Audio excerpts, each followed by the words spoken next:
what was it like transitioning from the GR1 to the GR4? The biggest and most obvious difference was the forward-looking infrared system. So and proper integration of night vision goggles. So in the GR1, if you put night vision goggles on, there were so many non-NVG compatible lights in the cockpit. You literally had to take rolls of bodge tape with you to cover lights over. Wow. And it was things in the strangest of places.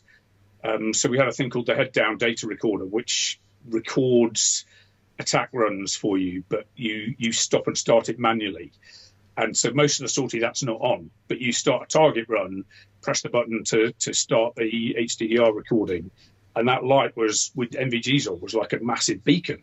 Mm-hmm. So you tape over lights like that. But in the GR4, you had the integrated FLIR, which the pilot could have in the head-up display, and in the back seat, you've got a repeater of it on the TV tab. You've got proper NVG integration and full GPS INS integration as well. So they were probably the biggest things. And then there were other things that the upgrade had been designed to incorporate, like the data buses for smart weapons and that kind of thing. Yeah. And one last question before I let you go here, Mal. Obviously, you did an F-15E exchange. What was that like, and how did it compare to the Tornado GR1, GR4? The F-15E is more capable in nearly every respect than the GR1. The place that the GR1 pips it is low level in bad weather.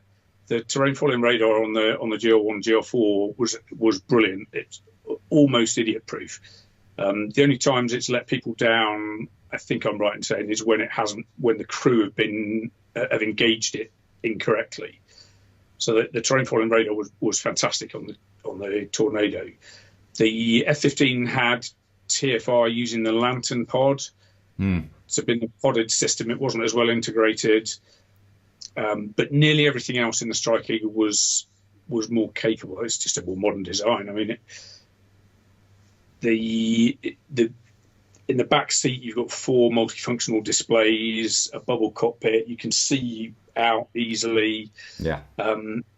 So there was one other difference that I found in the GR from the F-15. The F-15E didn't have a dedicated display for the radar warning receiver. Oh, okay. So you had to call it up on one of the multifunction displays. Right. Now, you'd think with 4 multifunction displays that wouldn't be an issue. Yeah. But I always felt I needed one more display. Like if I'd had a dedicated radar warning receiver display like we had in the Tornado, I could have, then I could have had that and the four multifunction displays. I could have had all the information I wanted up there. But yeah, I just felt that was one display that the F-15 was lacking. And one last question before we wrap up this Tornado Tales story. Which would you rather go in for one last trip, F-15 or Tornado? Tornado. Straight away. Yeah, hands down. Because I spent so much time in it. Yeah. I did the first Gulf War in it. I flew a lot of operational sorties in it after that. Yeah, Tornado, hands down. Yes, it's got your heart, has it? Yeah.